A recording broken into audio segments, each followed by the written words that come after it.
Well, right behind me is the government road here in Hoima City, just next to the Hoima Public School. And the other side is the Hoima Regional Referral Hospital. And the playing field behind me are the Boma grounds. And we are told that it is also one of the facilities that will be upgraded to international standards, at least for international standards of a training pitch, as Uganda continues to prepare for the 2027 Africa Cup of Nations.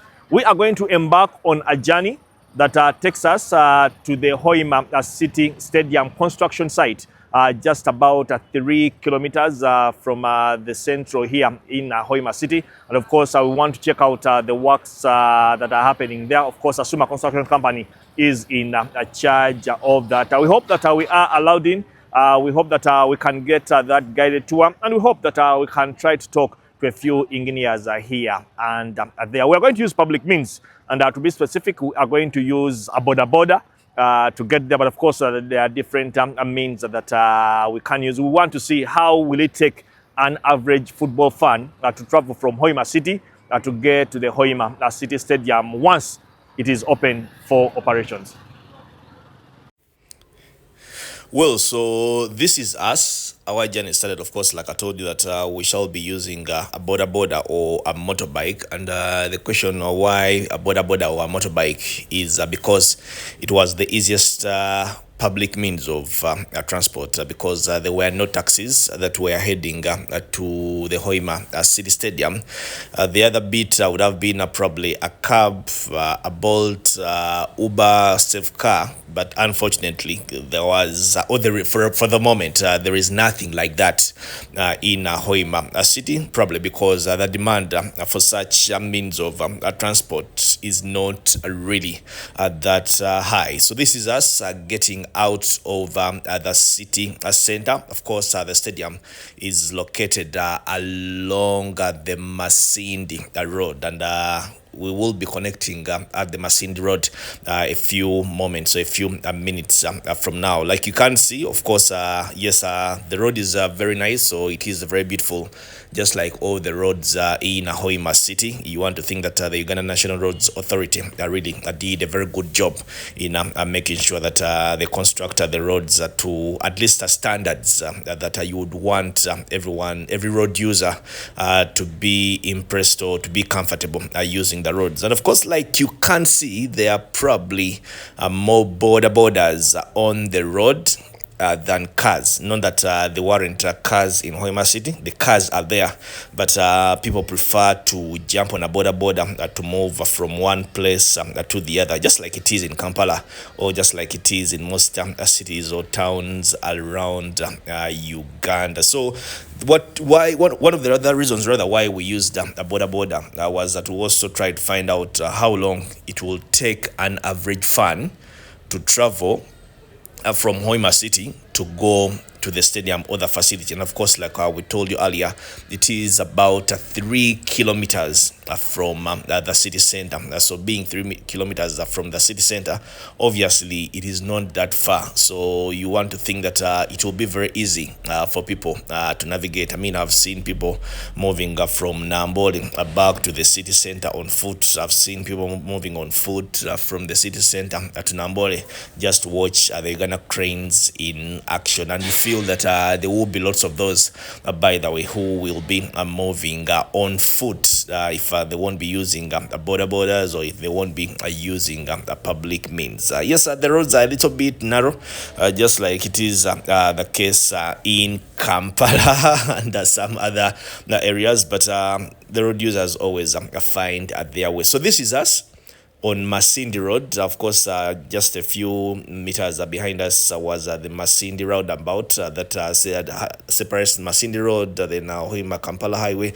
But the stadium is along Masindi Road, and this is us who, after we had just connected on Masindi Road, are heading to the stadium or the facility, the construction site of the Hoima City Stadium. And as you can see, it is not that busy again.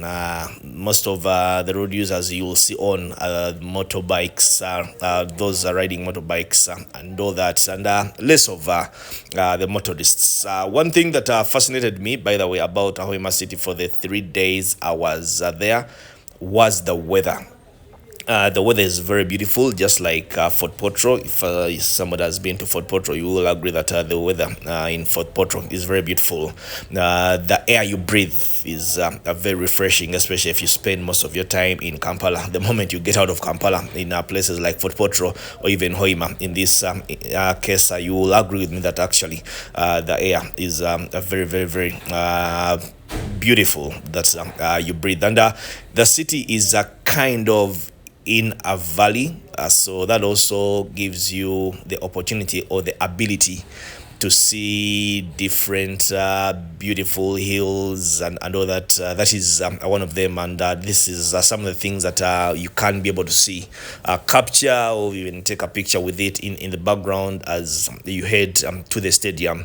And by the way, you'll see lots of these around Hoima, at least for the time I was there. You could see lots of these, and there are some people who have been actually lucky enough to have their houses built on top of those mountains, giving them the opportunity to see the whole of Hoima City or the whole of Bunyoro Chitara region from one of the highest points of the area. Of course, some of the buildings are next to the road, probably don't know much of what is happening a few kilometers away from where they are, but we were on a mission to try to find out the progress of the Hoima City Stadium that is being constructed by Suma ahead of the 2027 Africa Cup of Nations. It is one of the facilities that Uganda say that they will be, or Uganda fronted alongside Mandela National Stadium. And I just have this strong feeling that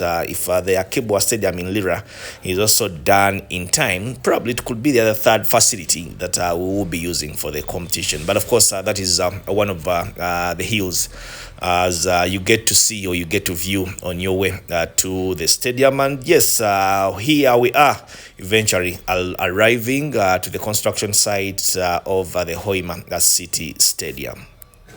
Well, it took us about 15 minutes on a border to get to the construction site of the Hoima City Stadium. This is just one of the entry points of the construction site. And of course, we are going to proceed to the main gate where we are supposed to get permission, probably also get the gear that can enable us get into the facility to have the guided tour that we were promised. Of course, we are keeping our fingers crossed. Hopefully we get the chance so that we can let you know or show you what exactly is going on here in Hoima City. Mukama wange, wano badde tomanyiwo. Hey, anti tukugambye tugenda ku kisaawe. Tukugambye tugenda ku kisaawe n'ogambye kisaawe tumanyi kiri. Nirulwo tugambye tumanyiwo kiri. Oba wadde oyagala kutuseerera mu buseere. Naye ng'omulimu ogulaba ogugenda mu maaso wano. Mulimu ssente.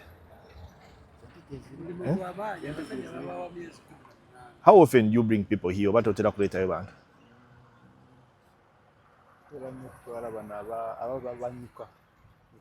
Mujja ne mubakima?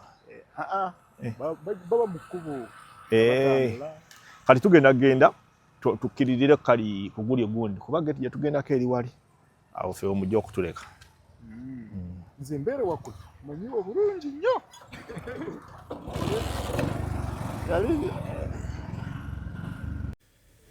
Well, probably this will be one of the entry points into the stadium. It's just one of the entry points that is used for the people in charge of the construction. But of course, as you can see, the stadium is next to the Masindi Road, or what you would want to call the Masindi Highway. So that is us with a camera trying to show you exactly what is happening there. Of course, it's a very big place or a very big land that will have the main football pitch. then I think it should also have a training ground amongst other facilities.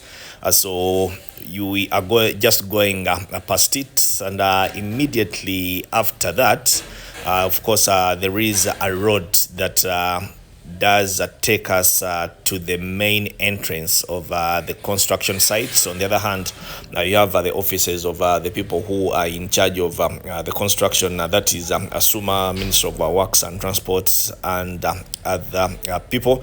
And of course, I don't know why, but I also strongly believe that this will be now the main road that takes us to the main entrance of the stadium. Of course, it is a little bit dusty, understandable. There is work going on. It is not yet open for use, and we are still trying to go past the fence of the stadium that's on the left. The houses you see on the right, those are the offices of the people in charge of the construction of this facility, and this is us approaching the one of the gates. Of course, lots of border borders that are dropping people here. There you can see a bit of what is happening in there. That is where the stadium is being constructed, and yes, this is the first entry point that gets you off that gets you to the stadium.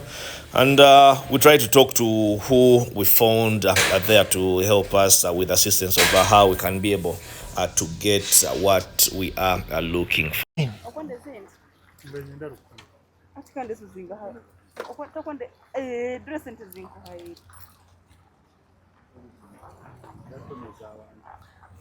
Good afternoon, Joe. Hey, we needed help. We are here to see Mr. Ozan. I think he's a site engineer. Ozan. Yeah. Do we go this side? From Shuma. Shuma. This side? Yes. Thank you.